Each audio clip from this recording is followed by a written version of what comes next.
Welcome back, ladies and gentlemen, to WCG 2019 here in Xi'an. I'm Rapid. I'm here with Dr. J. We're back for more Hearthstone, closing out the day with our final best of three.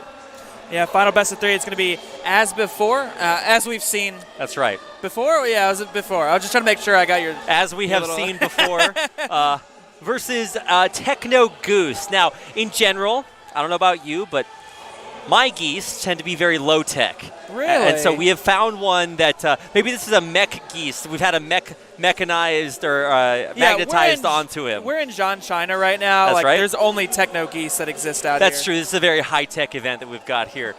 There's actually seriously so much going on here at WCG. It's like Hearthstone, you can see big, behind great, us. yes, we understand, but there's also tons of other interesting things. Yeah, we had some robot battling or whatever it was. The robot battling was so cool. It was sick. It was sick. It made me want to, leave you on the desk by yourself and go cast some, robots fighting each other. It was crazy. But the Hearthstone games have been pretty sick overall as well. We had the, I think, previously undefeated Terrence M go down at the hands of Reconnect, and now we're going to get into our next game. I don't know exactly the players' current scores as far as their placement in the round robin, but I do know that when Asbefore qualified for this, I think he qualified in first place from the China qualifiers. Oh, that's pretty if I'm not impressive, mistaken. And then also he's going up against TechnoGoose here, who is, I believe, the second place from the European qualifiers, I think. So don't quote me on that, but that's my best guess.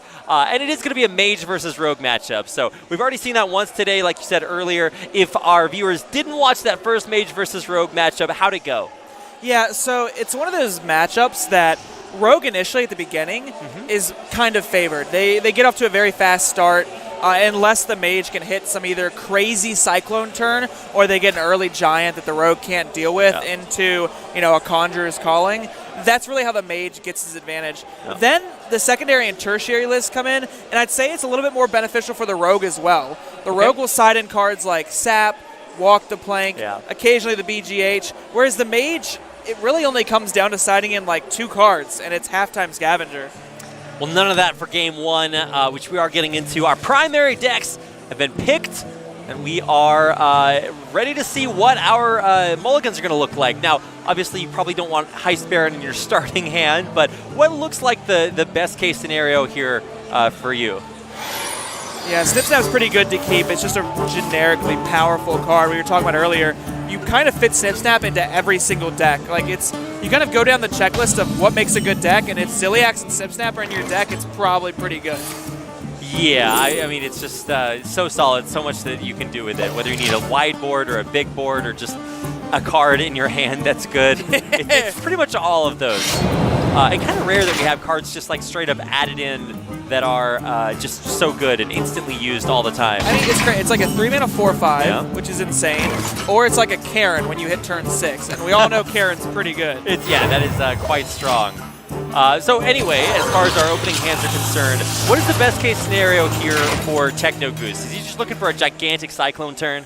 Yeah, TechnoGoose, in this matchup, you're looking for either a gigantic Cyclone turn, or you go ahead and stick a giant down and goes uncontested and you get a Conjurer's Call it. Those are really the two powerful plays here. So TechnoGoose had the option of either passing the turn or trying to get something on board. So what TechnoGoose did there was coin out the Snip Snap. Right. Because you really want to make sure you're fighting for board against Rogue. So let's say Asbefore didn't have the Vendetta. Well, then Asbefore would just do something like play the Blink Box and pass, and then you can, trade your Snip Snap in hero power, maybe do something else with your extra 1 mana floating, and you kind of win the board early in a sense. Yeah, well, unfortunately, none of that happened, and now it's a pretty decent board for Asbefore, who is starting to put the early game pressure on that mages do not like to deal with. And right now, it's actually been crazy. Luna's Pocket Galaxy is one of the most powerful cards in this deck. Oh, yeah. Because as soon as you play it, you're just cheating at that point. It's not fair to anybody. It's so unreal how polarizing that card is because, it used to be 7 mana and nobody played it. And now that it's 2 less mana, everybody's playing it. And I don't really think it's about the mana difference. I think eventually probably people would have started playing it because it is so good. Oh, no, you did not get insane. Elemental Evocation. That's insane. Okay, so the possibility, the potential for high roll on Mage decks is unreal, because now that he got that elemental evocation, he's gonna be able to play it, and now he mana cyclones with like 5 cards, I think. 1, 2, 3, 4 cards. What a monster. Originally, that turn was looking to be only like 2. Yeah, he would have gotten 2, but because of that evocation, he gets 4. He doubles the amount of random cards in his hand, and those random cards are not bad. Yeah, all of these are pretty clean in their own respect. You absolutely want tons of freeze for sure. Tonical Blizzard is kind of stalling the game out a little bit. You also have, Tome of Intellect that'll be able to give you just another random spell. Counterspell, if you time it right, can be very useful. I wouldn't be surprised if, since he's not under that much pressure, he may just consider playing the Luna's Pocket Galaxy. But what this tells me here is he's going to play a little bit more conservative. He doesn't want to go too crazy with it, especially in one of these matchups where you kind of have to fight for board as much as possible, and you want to try and use Luna's Pocket Galaxy when you feel safe. Yeah, so obviously you don't feel too safe that turn. I guess the choice here to trade, what do you make of that, or the lack of decision to do that? So this tells me that TechnoGoose is laser focused on playing Blizzard next turn. Yeah. And keeping the 2/2 around. So with that thought, maybe, if another minion's played, they can go ahead and Blizzard and then trade it afterwards. However, the big issue with that now is Asbefore is going to see that and say, well, why didn't they trade? It only looks like one way. Exactly. So very intelligent magnetic Ziliax there, and now once again the board is still as before. There's so many things I can do with this. But because there's basically infinite freezes in TechnoGoose's hand, he's just got a lot to play with. Yeah, there's a lot of freezes over there. This is the awkward moment where, because you didn't trade, you kind of committed yourself to playing something like Blizzard, and you only really want to use Frost Nova when you play another minion, because it's so cheap, so you can play something like a Mountain Giant or a Sea Giant, Frost Nova the board, and then try and win by hitting the face and Conjurer's Calling. I mean, if you just want to curve out, I guess you can Frost Nova, a counter spell, but the counter spell has no real no real value, and Frost Nova you don't want to play with anything else. So there's just no really good way to play this unless you still go for the Blizzard, which just isn't that good. But I think he is going to go for that counter spell play. Oh, it looks like he's going for the counter spell Frost Nova. I guess in TechnoGoose's mind, he feels as if he needs to develop something and try and stop something. However, it's not looking clean right now. Well, the other problem is that Luna's Pocket Galaxy is a pretty dead card in his hand right now, and maybe he's looking for, okay, I just freeze the board to infinity and beyond, and then I get cheap Sea Giants and Conjurers my way out of this. That's definitely the out he's looking for right now. With the Mirror Image pickup, it can't allow him to get the Sea Giant down to 4 mana. The issue is he won't be able to play it alongside the Conjurer's Calling. He's going to be a little bit of mana off. Can't even play the second Sea Giant with it. He's kind of stuck right now. Yeah, so I guess you just Blizzard, and then you wait until next turn, and then go with the Mirror Image, Sea Giant, Conjurer's Calling, and try to do that thing that mages do. Yeah, do the thing the mage does. Just do mage things. Yeah, let's see what that mage do. I'm waiting for it, and I think there's really, for TechnoGoose, maybe he's happy he's just had prescribed turns. He went to the doctor's office all right, take one of these turns every turn. It's been pretty cut and dried. You'll stay alive, but you probably only got a week to live. Well, he doesn't have a week. He's got 2 or 3 turns to live at this point. A decent counterspell, though. That's not terrible. It at least stops more cards from going into Asbefore's hand. That's still just so rough. So much burst damage. Then when Van Cleef comes down, it's ugh.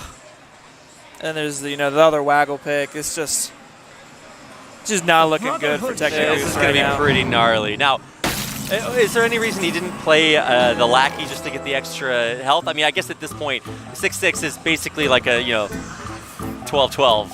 Yeah, I'm actually a little curious too, because it would have been 2 damage to face along with an 8/8.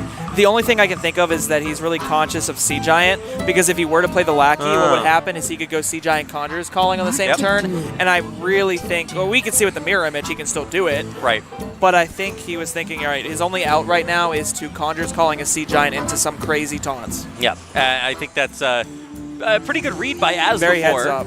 But TechnoGoose, of course, has the out from the Mirror Image. Now, there's always the justice play, and that is when mages need a taunt, the Conjurer's Calling, and get 2 Mountain Giants. And I'm just like, you got to take those. At least with Mountain Giants, it's like a 50% chance. Right. Because there's only 2 12 drops in the pool. Oh, that's right, yeah. With Sea Giants, there's so much more. So what is the best case scenario to get off of Sea Giants? I don't... This is a really good play. This was a really good spot. This was actually insane from TechnoGoose. Hopefully it works out for him. So what he did is he Conjurer's Called the 5-drop, knowing that 2 1/1s would come out and fill up his entire side of the board. And then he could play both Sea Giants and then Conjurer's Calling his own Sea Giant. The only issue is he didn't get any taunts. That was a Reynad play. One of those ones where you big brain the board state in a way that's kind of unexpected. I think the reason that maybe we weren't necessarily talking about that play is because it's so all in to get taunts off of your Conjurer's Calling. It's pretty much what I was talking about earlier. If you Conjures the Mountain Giant, you're only looking for Grave Horrors after that. And it's like, well, if you don't get it, then you kind of die. So, I mean, I think we got a chance to see why TechnoGoose's Mage deck is so insane, because you can do things like get the Elemental Evocation off of Magic Trick early and then have those insane Cyclone turns. But I think it was kind of a blessing, or a blessing and a curse, because he got a lot of freeze cards and then tried to freeze to stall the board state. Yeah, it was just awkward freeze cards. It wasn't like Nova and Nova. It was Blizzard, which is 6 mana. I will say, though, with that play we saw earlier, it kind of goes to show why TechnoGoose is here right now. If you can spot plays like that, it just kind of increases your percentage by just, amounts and more amounts. And that's really what Hearthstone is about, is by increasing your percentage ever so slightly to where you out-edge your opponents just time after time again.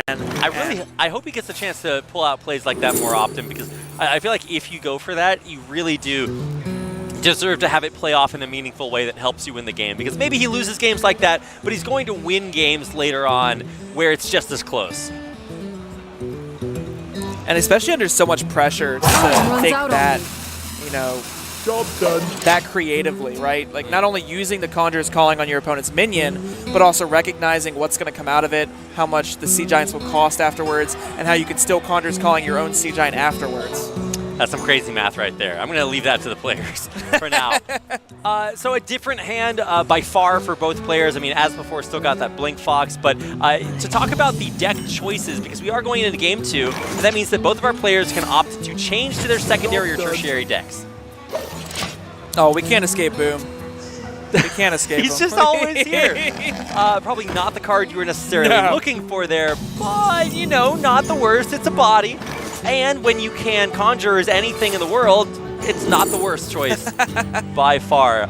Well, there's that Elemental Evocation. Not quite as good this time around. Yeah, the Evocation really requires you to have either Mountain Giant or the Cyclone, so it's not necessarily the strongest right now.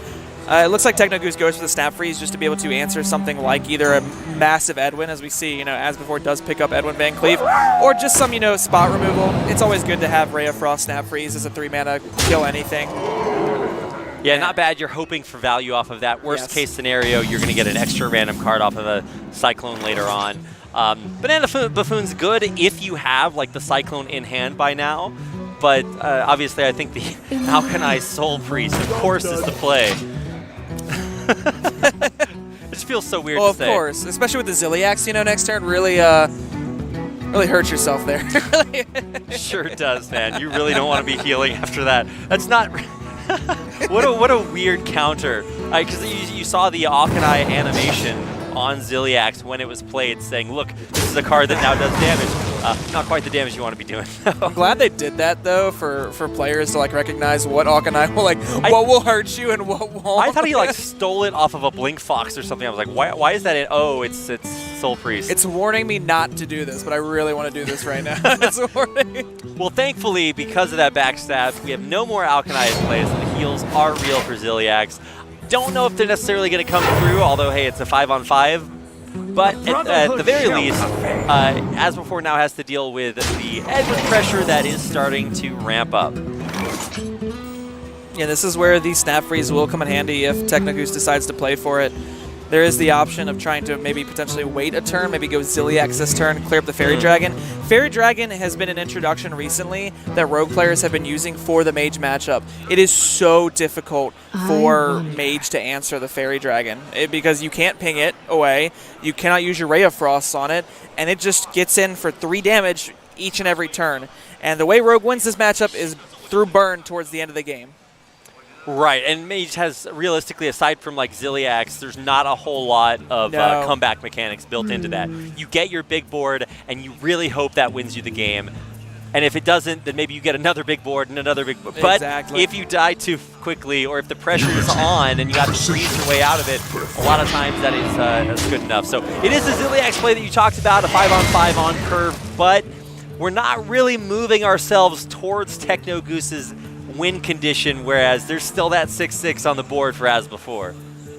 Welcome to the show. 6-6 is a bit scary right now. I think TechnoGoose is just kind of hoping that Edwin has to go into the Ziliax. But as we can see here, Asbefore picks up an answer with the Evil Miscreant. That way the 6-6 into the next phase. Yeah, and he used the Evil Miscreant to trade the minion, so there's less on the board for Mountain Giants later on, too. So he is really kind of thinking of just about everything. Oh, man. I usually see Sorcerers come down on turns that they can be comboed with Cyclones, but I think we're kind of running out of time here for TechnoGoose. Oh, no. You kind of have to get this down. I honestly would be surprised to see Mirror Image and then just see Giant this turn. You need to get something on the board. So even without Conjures. Exactly. You need something on the board right now. I don't think you can afford to go for like a Banana Buffoon Snap Freeze, and you'll still have the Ray of Frost Snap Freeze for the following turn. So I don't mind going for the Sea Giant now. I think it's definitely a difficult call because Rogue text cards like Walk the Plank, and if you're not Conjures calling your minion, then it may just be really easy for Asbefore to answer the Sea Giant, and this is still a pretty intimidating board state.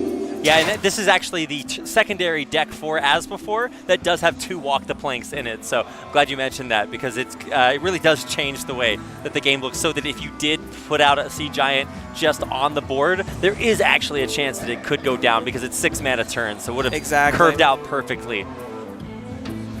But then again, there's also this there's this big Hearthstone theory of just force them to have it, right? Like if you do that enough times, eventually they don't. Especially when it's 4 mana to a specific card. So Asbefore would have to commit basically his entire turn to killing the 8/8, and you still have a Sorcerer's Apprentice protected. Well, it is going to be protected a little bit longer, although there won't be anything protected from now on. Eviscerate, I mean, for as much as it took Asbefore to clear that off, I mean, I'm pretty happy with it. The only problem is that because he cleared it off, now either of the Giants just feels absolutely bad, man, and there's only one Ray of Frost to really kind of delay things. So this is just going to be a lot of damage coming TechnoGoose's way. Yeah, so right now, TechnoGoose's game plan is play a big minion, hope Asbefore is scared enough to kill the big minion, and then play another big minion. Rinse and repeat. You can kind of hope that your opponent goes for the play that helps you the most, but realistically, I don't think that Asbefore really has too much to worry about. This is the timeout card. He's really worried about dying this turn. It's actually a really interesting pick.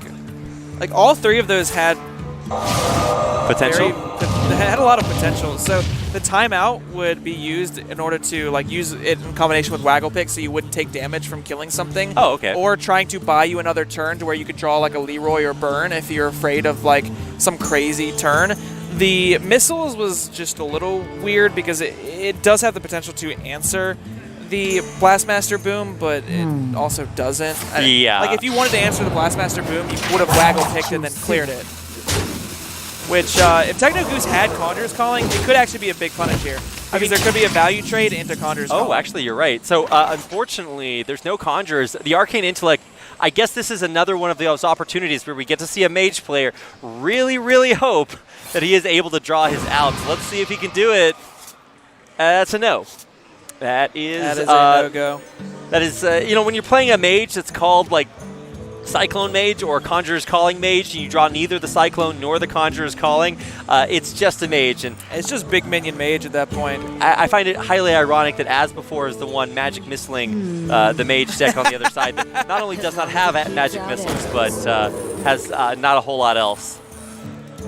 Oh, it feels so bad. Whenever you play like a large minion Yeah. and you have to trade with it into something that's like mediocre or weak, you always feel so bad.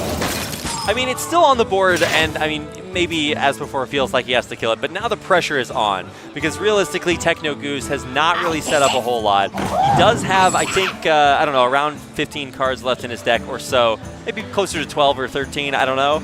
But eventually, he's going to need a Conjurer's Calling here. Yes. Another very interesting set of choices.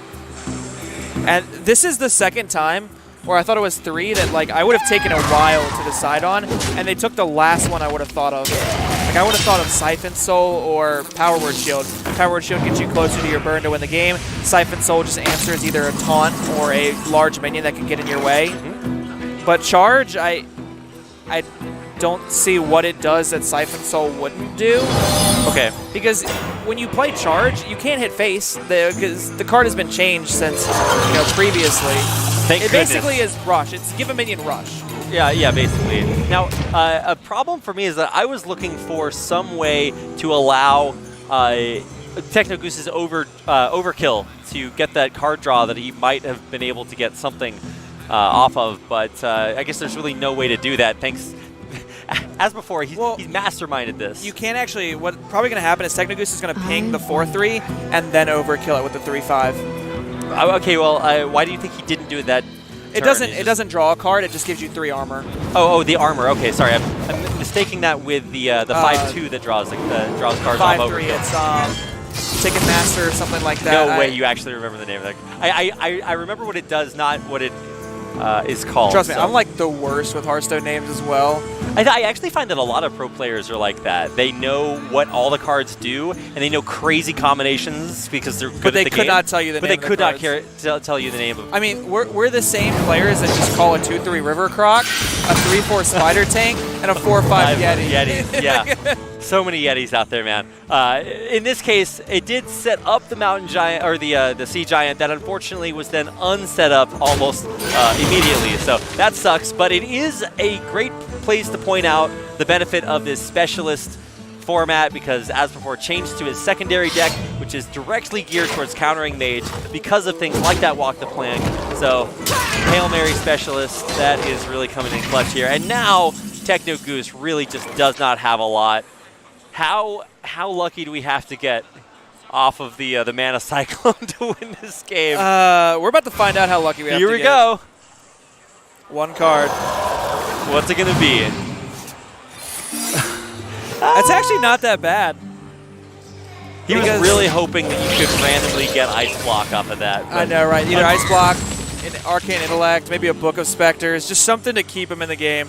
The legacy cards are like the cards in the show Card Captors, where they break free out of the book and fly into your world.